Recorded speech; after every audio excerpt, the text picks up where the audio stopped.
el xisme fallero. Ui, estareu pensant què fa este dins de la cuina amb esta pinta. No res, que estic pendent del forn per atraure la nova revista d'estudis fallers, perquè com a president de la DEF us anuncie una nova edició de la revista, la número 26, i també dir-vos que obrim una nova etapa de la mateixa en la direcció compartida de Pepe Martínez Tormo i de Javier Mozas. Tota una garantia. Ells dos us explicaran dels ingredients de la singular revista en uns temps d'incertesa. I cuideu-vos.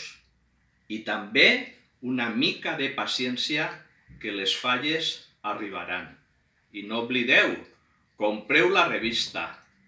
Pura delicatessen.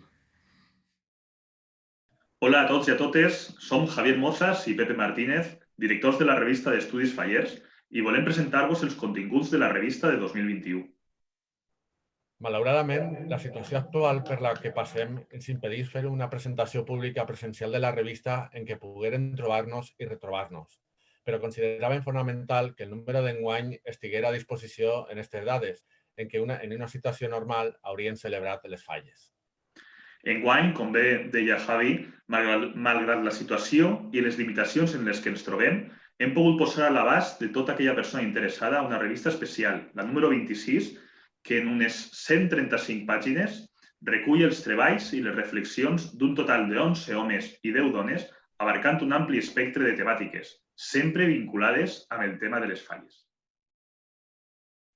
Com no podia ser d'una altra manera, l'apartat de reflexions es dedica a la situació actual de les falles en un context de pandèmia. Una reflexió col·lectiva per part de l'Associació d'Estudis Fallers recull les consideracions i opinions de l'associació des d'un punt de vista d'anàlisi crítica, a partir de reunions, converses, informacions i les pròpies experiències traslladades pels participants en les converses Les falles a la nau.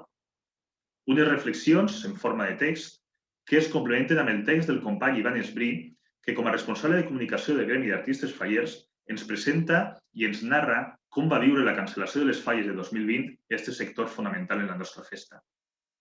També a l'apartat de reflexions es recullen per escrit algunes de les intervencions dels homes i dones que participaren en les converses Les falles a la nau que celebrarem online baix el títol genèric de Falles pandèmiques i que ens permeteren conèixer i analitzar com ha afectat la cancel·lació de les falles 2020 i la pandèmia a tots els sectors vinculats directa o indirectament a la festa i que podeu consultar íntegrament també al nostre canal de YouTube. A continuació, altres dues seccions tradicionals de la nostra revista que ens mostren una àmplia varietat de temes relacionats amb la nostra festa. En primer lloc, materials d'estudi en 4 articles. Manuel Muñoz ens fa una proposta de la Festa de les Falles com a recurs educatiu per a totes les etapes escolars. Carles Barquero comença la secció amb un interessant anàlisi d'un text històric publicat al voltant de l'any 1962, on es descriu en vers de forma pormenoritzada la nostra festa. A continuació, Albert Llueca ens fa un repàs als 50 anys de la Junta Local Fallera de Sagunt i el tàndem format per Ricard Balanza i Alberto Ferrer fan un anàlisi de les seues falles plantades a la punta, en una simbiosi amb el seu context geogràfic. I, en segon lloc, la secció Estudis, amb 3 articles. Rosa Baños, Ernestina Echemendi, Macarena Espinoza i Elena Rocher ens mostren els resultats d'una experiència amb persones amb Alzheimer en el Museu Faller de València, mostrant l'aportació que tenen les falles com a recurs sanitari. Estefania Andújar ens fa un anàlisi sobre la conservació d'estendards, senyeres i palets de premis des del punt de vista del tèxtil. I, per últim, Natàlia Sanz estableix els paral·lelismes entre l'escultura policromada barroca i les antigues tècniques constructives dels ninots de falla.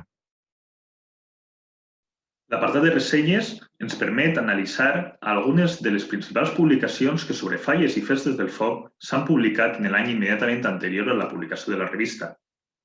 Després també fem un recordatori dels últims números de la revista en els seus continguts per a que qualsevol persona interessada en algun d'ells puga trobar fàcilment el número en el que se van publicar.